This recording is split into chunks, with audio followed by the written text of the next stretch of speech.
Hi hello నమస్తే welcome to Srinivas me channel. ఈ రోజు ఈ వీడియోలో మనకు రైల్వే నుంచి ఒక ఇంపార్టెంట్ నోటీస్ అయితే రావడం జరిగింది. దాని యొక్క మెయిన్ డీటెయిల్కి వెళ్ళిపోదాం. Let's get into video.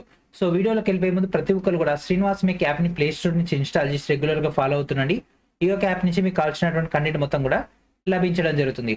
So మనకు ఆ యొక్క నోటీస్ కనుక తీసుకుంటే ప్రజెంట్ ఆర్ఆర్బీ సికింద్రాబాద్ వెబ్సైట్ అయితే అప్డేట్ లేదు, కానీ ఆర్ఆర్బీ పార్ట్నర్ నుంచి అయితే అప్డేట్ అయితే రావడం జరిగింది. RRB partner official website and ఇక్కడ మనకు స్క్రోల్ అవుతుంది కదా, important notice mall practices in examinations conducted by the RRBs అని.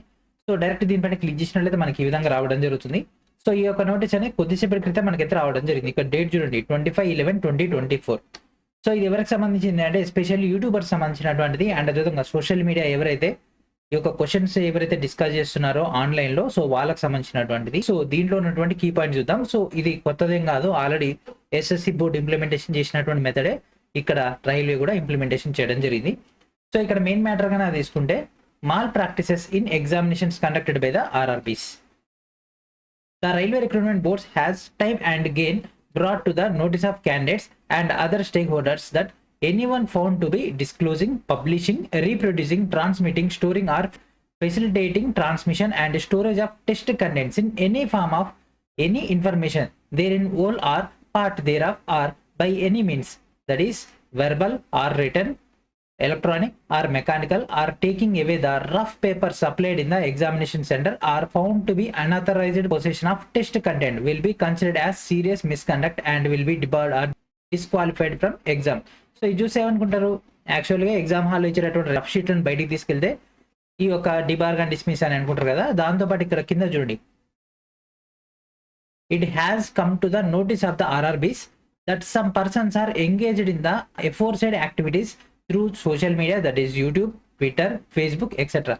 సో యాక్చువల్గా ఏంటంటే రైల్వే ఎగ్జామ్స్ కండక్ట్ చేస్తుంది. సో దాంట్లో మనకు క్వశ్చన్స్ వస్తాయి. ఆ యొక్క క్వశ్చన్స్ మనకి ఇక్కడ టెస్ట్ కంటెంట్ అనడం జరుగుతుంది. సో ఇది మనకు వెర్బల్ ద్వారా కానీ, అంటే వాయిస్ ఓవర్ ద్వారా కానీ, లేకపోతే రిటర్న్ ద్వారా కానీ, లేదంటే ఎలక్ట్రానిక్ డిజిటల్ మీడియా కానీ, లేదంటే మెకానికల్ అంటే జిరాక్స్ చేసినటువంటి విధానం కానీ, ఏ విధంగానూ ఆ యొక్క క్వశ్చన్స్ ని ఎగ్జామ్ హాల్ నుంచి బయటికి తీసుకెళ్లడం అనేది రాంగ్ అని ఇక్కడ రైల్వే అయితే చెప్పడం జరుగుతుంది. సో దీనికి సంబంధించినటువంటి disciplinary and legal action would be taken against such candidates or persons or individuals involved as per rules, and such matters would be reported to police if necessary. So ఒకవేళ కనుక కంటిన్యూగా ఈ యొక్క ఎర్రర్స్ చేస్తే మాత్రం వాళ్ళని పోలీసులకు అయితే రిపోర్ట్ చేయడం జరుగుతుంది. దానివల్ల ఆ యొక్క క్యాండిడేచర్ క్యాన్సిల్ అవుతుంది. దాంతోపాటు తనకి ఒక పోలీస్ కేసులు చుట్టూ తిరగాల్సి ఉంటుందని అయితే రైల్వే అయితే చెప్పడం జరుగుతుంది. సో దీని యొక్క మెయిన్ సారాంశం ఏంటిదంటే, ఎగ్జామ్ అయిపోయిన తర్వాత ఎగ్జామ్ హాల్లో ఏదైతే మనం చూసినామో డిస్ప్లే పైన ఆ యొక్క క్వశ్చన్స్ ని బయటికి షేర్ చేస్తే, లేదా ఎగ్జామ్ హాల్లో మనం తీసుకున్నటువంటి రఫ్ షీట్స్ ని కనుక బయటికి తీసుకొస్తే అది యాక్షనబుల్ అవుతుంది. సో దట్ మీన్స్ ఇప్పుడు మీది ఏదైతే మీరు ఇచ్చినటువంటి క్వశ్చన్స్ ని నెక్స్ట్ షిఫ్ట్ వాళ్ళకి ఇస్తున్నామో, సో అట్లాంటి బెనిఫిట్ అనేది ఇకపై ఉండదు. ఓకే, రైల్వే అయితే డైరెక్ట్ మనకి ఇక్కడ మెన్షన్ చేసింది కాబట్టి ఇకపై మన ఛానల్ నుంచి మీకు ఆన్ స్క్రీన్ లో అంటే యూట్యూబ్ లో మాత్రం మీకు క్వశ్చన్స్ యొక్క డిస్కషన్, వాటికి సంబంధించినటువంటి ఎనాలిసిస్ అయితే బంద్ చేస్తున్నాం. రైల్వే అయితే అఫీషియల్ గా మనకైతే అప్డేట్ ఇచ్చింది కాబట్టి. ఓకే, సో ఒకవేళ మీకు గనక సపోర్ట్ కావాలంటే నేను మీకు పర్సనల్ గా సపోర్ట్ చేస్తా. త్రూ మనకు టెలిగ్రామ్ ఉంది అండ్ అదేవిధంగా మనకు వాట్సాప్ ఉంది. దాని ద్వారా అయితే మనం డిస్కషన్ చేసుకుందాం, కానీ ఆన్ స్క్రీన్ లో మాత్రం వద్దు. ఓకే, ఆన్ స్క్రీన్ లో మాత్రం ఇకపై ఉండవు. సో రైల్వే అఫీషియల్ గా ఇచ్చింది కాబట్టి దీన్ని మనం పరిగణలో తీసుకొని దీన్ని మనం ఫాలో అవ్వాల్సిందే.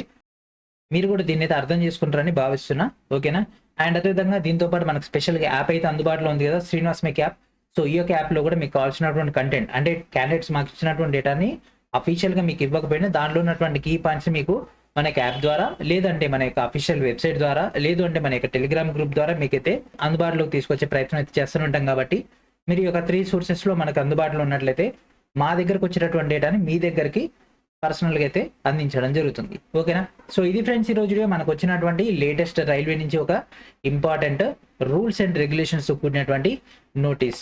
ఐ హోప్ మీకైతే క్లారిటీ వచ్చింది అనుకుంటున్నా. ఇప్పుడు మన సెకండ్ షిఫ్ట్, థర్డ్ షిఫ్ట్ సంబంధించినటువంటి డేటాని అయితే ఇవ్వట్లేదు, కాకపోతే మీకు డైరెక్ట్ దానికి సంబంధించినటువంటి కంటెంట్ మాత్రం మీకు టెలిగ్రామ్ ద్వారా అందుబాటులో ఉంటుంది. అక్కడి నుంచి మీరు అయితే గ్యాదర్ చేసుకోవచ్చు. అండ్ ఫర్దర్ గా రైల్వే దీనిపై తీసుకునేటటువంటి ప్రాసెస్ ని బట్టి మనం అయితే దీని గురించి ఒక డెసిషన్ అయితే తీసుకుందాం. ఓకేనా, సో ఇది ఫ్రెండ్స్ ఈ రోజు నెక్స్ట్ వీడియోలో మనకు డేటాతో కలుద్దాం. And thank for watching.